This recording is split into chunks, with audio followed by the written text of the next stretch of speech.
xem nạc râm tê ô chel bóng hôi lên cả chim lâu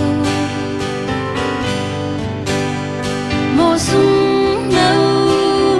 nứt thum băng in nứt cần chôm tu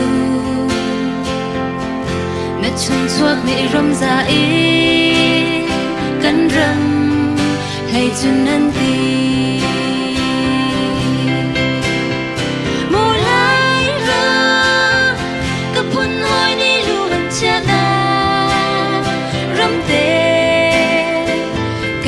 chim sẻ câu ní kia đôi drama lại rắm chuột chỉ đi ai mà anh phăng khá hè nung mắt nề lại Liliana cả lung đi riêng câu ní lại mi phun khuất lang ra đằng lâu in rút thô thoát anh ti bờ lại râm cha khó kia đánh tiếng lên mi na đi đã rừng râu ra mang chăn râm cân châu than tê lại mù lại râm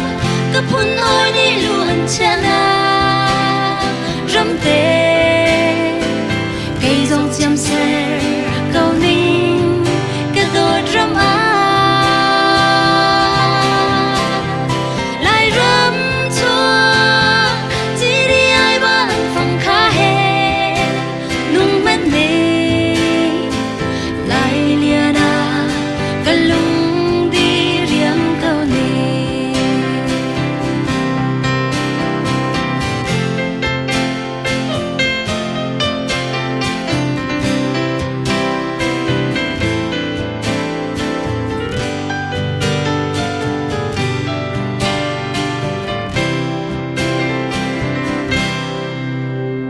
lại râm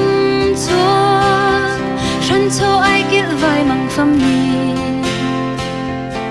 cần thổi chuan thầy par chia dong la ngao bang ise na ni nu pen a chen chang tin khoa chan re thia loài mình chung thu phiak phai va te o mang lô mùa lại râm cấp hun hôi đi luôn chana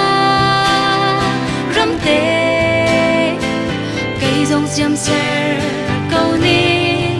cái đôi drama lại râm chua chỉ đi ai bạn phòng khá hè nung mắt nề